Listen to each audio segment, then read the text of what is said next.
বর্ষা মাঠ হেরিয়ে যাচ্ছে আস্তে আস্তে 24 ঘন্টার মধ্যে। এই যে 3 দিন হয়ে গেল, এখন একটাও কিন্তু এই মোলাম থেকে বোন তুলে নেই। এত আসল আসামিগুলো তাও ধরা হয় না এখনো। গাওল পুরা মাথা ঝুনো, এখানে ঝুনো আছে। আমাদের এই হিন্দু পাড়ায়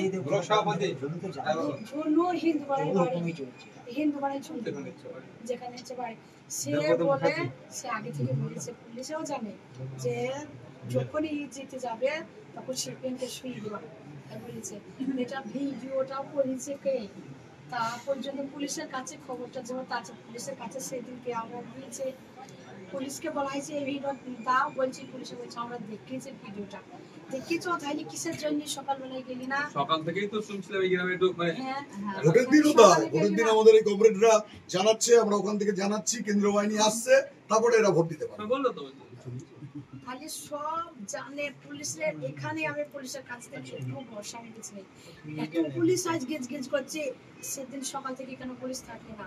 তাহলে আমার মা হারাইতো না, তাহলে আমার মা থেকে যেত। আমার দুধের শিশু কিছু বুঝে না, আমার দুধের শিশু যে মেয়েটা এবার ভোটে, যে মেয়েটার জন্য লড়াই করলো, আমার মায়ের দিল আমার মাকে, সেই মেয়েটাকে আমার মা টাইতে টাইতে লেগেছে।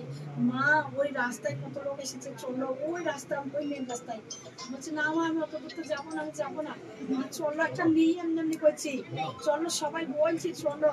আমার মেয়েকে জানে যে সে কার ভোট, সে লাল ভোট কি সে তার সাদা ভোট কি কালো ভোট, সে কি কিছু জানে? সে জানে কত লোক এসেছে, আনন্দ হয়েছে, ওটা সে জানে। ওনার নেই সে পর্যন্ত আপনি কোথায় থেকে এসেছেন, কেন আপনার এতটাই মনুষ্যত্ব, আপনার এতটাই আপনার ভিতরে ইমান ধর্ম ভালো মানুষ আছে, সে এখান থেকে একটু দেখতে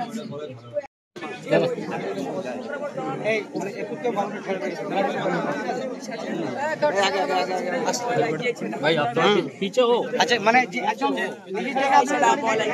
আচ্ছা অনুরোধ করছি আপনাদের কাছে লাইনটা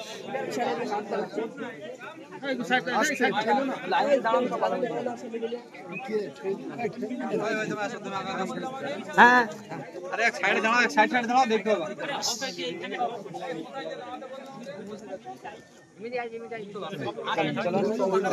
ওখানে মধ্যে শাখা